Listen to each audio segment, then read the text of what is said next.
Hi, we're here at the Tom House, and we're interviewing one of our past artists in residence, and it's like spring of March, 2017, and I've always known you as Jamison, but we were just talking about names, and so how do you want to be known? Jamison's my preference. It's my mom's maiden name. I always identified with that name. I think it's funny because my mom always wanted to name me Jamison when I was a kid, but my dad wouldn't let her, and so it became my second name. And in college, I played with it as taking it as like my last name. So I was Zachary Jamison, and then when I went to New York, I became Jamison Karon, so I took my mother's maiden name and then my father's last name. And now I'm in a place where I just identify with Jamison. My name is legally Zachary Jamison Karon, but I just go by Jamison. Yeah. And it works. Yeah. Yeah. And actually, I know several people who go by just one name. Yeah. And sometimes it's their last name. Mm. So that's cool, huh? Yeah. So it's all about words. Yeah. So that's what you are all about. Yes. Words. Yep. And what motivated you to want to become an artist in residence here? Well, when I first came across Tom House when you had your book release party for the Tom House book with Rizzoli. Yes. And I think I knew vaguely of Tom of Finland at the time. I didn't necessarily grow up with it. I mean, I came from a very sheltered home, but I definitely had seen the images. And I went to the party at the gallery and was just blown away by the people that were attending. I mean, it was just a really interesting crowd, and you were there, and you were all dressed up in your leathers, and so Michael Reynolds was there, and a bunch of other people that had worked on the book. And Michael Reynolds actually invited me to the after party at the house, and that was the first time I'd ever seen the house. And I think BuzzFeed had done an article about it, and I'd kind of seen it and thought, oh wow, this is really cool, and that was that. But when I showed up, it was a summer night, or maybe it was late fall, and the house was lit up and it was full of people, and it was just magnetic to me. I mean, I was obsessed with it, you know. It's like it felt like this magical place, and I'd kind of linked up with Stuart, who is living at the house now, was then too, and I met Jordan, who was the current artist in residence, and I thought, well, I gotta find a way to get back here, and so I started coming back and hanging out, and got to know you a bit. Wow. And your life is actually really sort of it's the people who are in your life now. Oh yeah, I mean, this has completely become my community, my family. I mean, at the time I had a couple friends in LA, but I was totally ungrounded, just kind of looking for the community that I found here, essentially. Yeah. So, what did you actually work on while you were here? So, the timing actually was perfect, because right before I moved into the house, I had written one or two more erotic pieces, because I had been reading some classic gay homoerotic literature. Like what? I just finished Querelle by Jean Genet, and that book just, I mean, it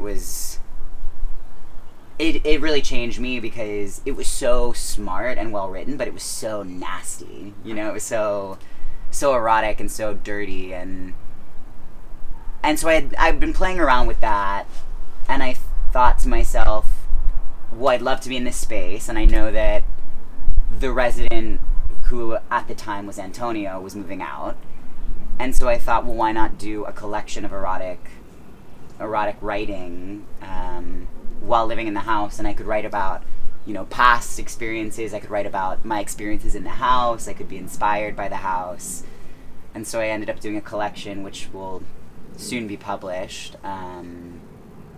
That's mostly nonfiction prose, but also poetry and essays. So it's kind of, you know, I'm just realizing that subconsciously, I think that you probably influence myself in that I just wrote a extended essay on a biography on my life, but I did it from a sexual point of view. At first encounters, first thoughts, and really sort of dealing with sexuality as I experienced it and how it took place in my life. So that's a very sort of similar to that. Yeah. So you're publishing this now. Yes. And what is it going to be called? So the book is called How to Be a Faggot, and it's going to be illustrated by someone who ultimately I met through the house, also an artist named Van Jasmine. And so he and I are self-publishing it. It's everything that I wrote in the 5 months that I was here, organized, edited, all cleaned up. Not content-wise, but just, all the grammar and stuff.